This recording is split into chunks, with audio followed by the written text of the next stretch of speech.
other bears are going to try to get in there. There's some other very hungry bears right next to 409. 409 is trying to protect that fish, and that other female's creeping up. I'm not sure if she's going to try to take it or not, but she just might be looking for scraps.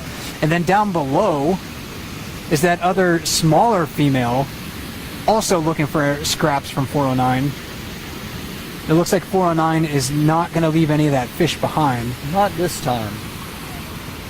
Later in the summer, well, not even that much later, in another week or so, they'll do, like you were saying, they may eat just the brains or the skin or the roe. If it's a female fish, they'll eat the eggs, and they'll just get the fattiest content because they can afford to, some people use the term high grading, they can afford to eat just the fattiest parts. And those scraps are going to benefit the rest of the ecosystem, whether it's a smaller bear or the seagulls that we see gathered around here, or other birds will benefit from what the bears don't eat. And furthermore, some of those scraps may be still laying around in the fall, and you'll see them with their heads in the water looking underneath for those scraps later on as well.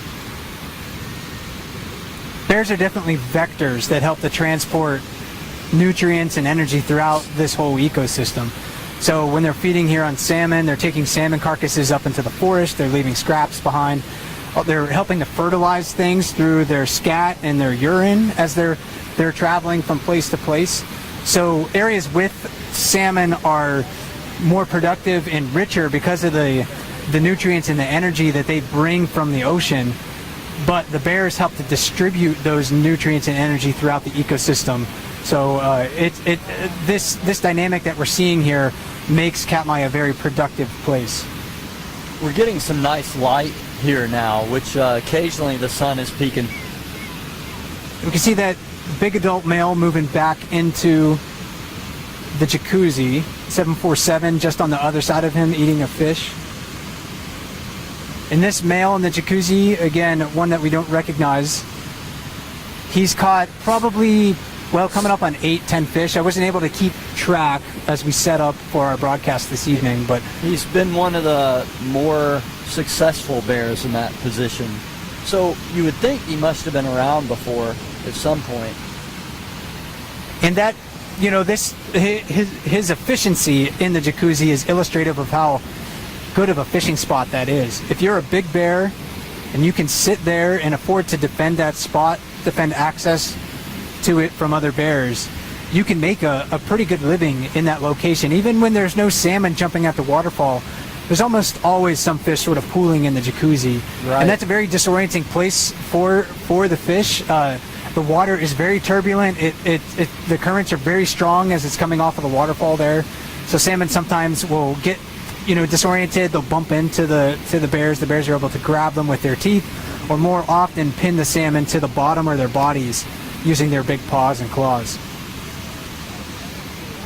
Yeah, even when people are boating this stretch, before the bears are here, people are allowed to kind of go down the river, and I've had a friend or two that have gotten caught in that current, dumped out of their boat. So it's definitely a pretty violent area.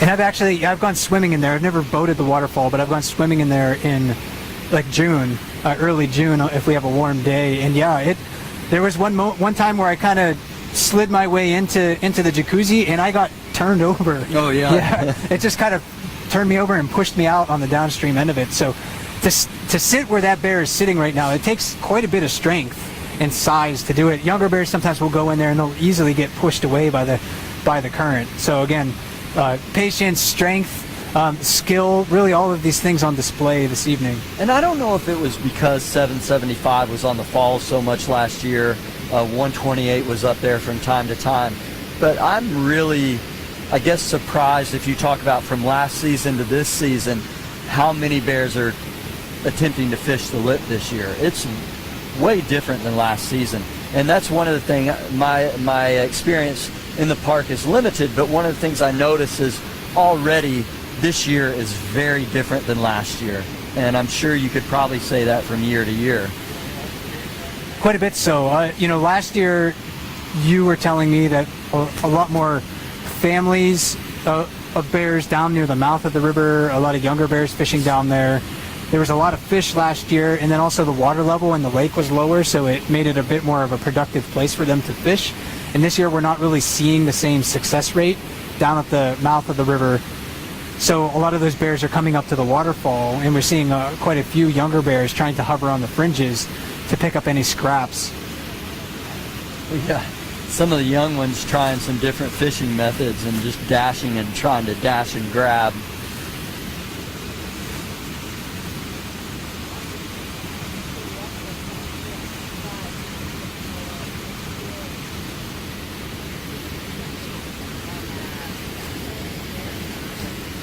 And this young female next to 409 seems to have, you know, I guess she found a spot far enough towards the center that 409 doesn't seem as bothered by her presence.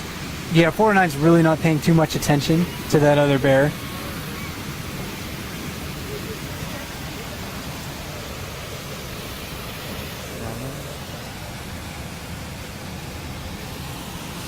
And while things are a little quiet at the waterfall here, maybe we'll try to take a quick look downstream.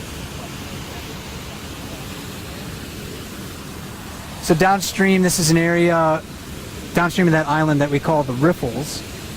And there are a couple of bears hopping around down there. Again, they're not necessarily doing it for fun, they're doing it because they're hungry. That's an area that's a little bit more difficult to fish. Takes a bit more of an active approach. I think the bear closest to us is 128. So after she caught that fish on the lip, she ended up migrating sort of down to that area. And she does pretty well there in what we call the riffles, that section of the river, and she tends to be pretty successful fishing that area. And I think she may have gotten efficient there because last year it was a place that she could take her 3 cubs and not be as bothered by the bigger bears. And she definitely is good. Her fishing techniques are varied. She seems to be successful in a lot of different spots. And some bears are specialists. They will fish only one location. And some of them are generalists. They'll be able to fish a variety of different places.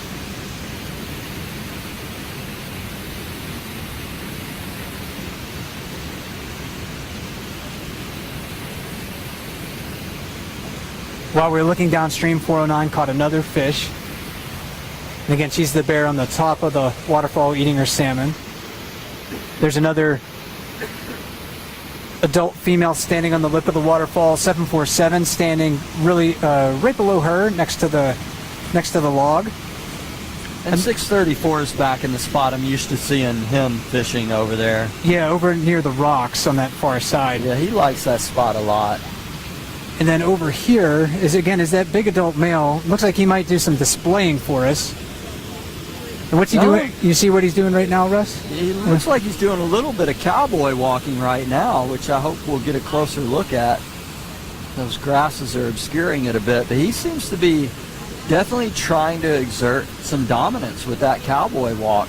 That's where their back legs are sort of splayed out in a very exaggerated waddle. And you can see that steps he's taking are really wide. Very stiff-legged gait, yeah, very wide stance. When they're doing this, they're also urinating on the ground, so leaving a lot of scent behind for other bears. So it's as much of a olfactory signal as it is a visual signal. And often when they're doing this, they'll also go to like a tree and mark it. There's really not like any good marking trees on that island anymore. There used to be a lot more shrubbery on there. Right. And the bears have taken care of it over the past 20 or 30 years. Oh yeah, this remaining tree was a big marking tree last year, and it's pretty much trashed at this point. I hear this island used to be like a little miniature forest. We have some old photos of that, I think from like the mid-1990s, where you couldn't see through it because there were so many trees and shrubs on it.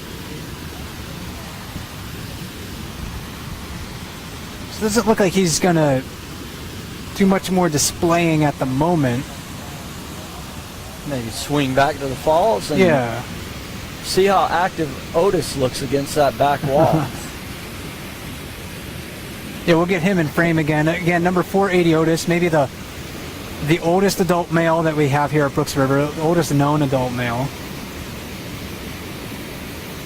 And again, sitting in the water, very focused on what is right in front of them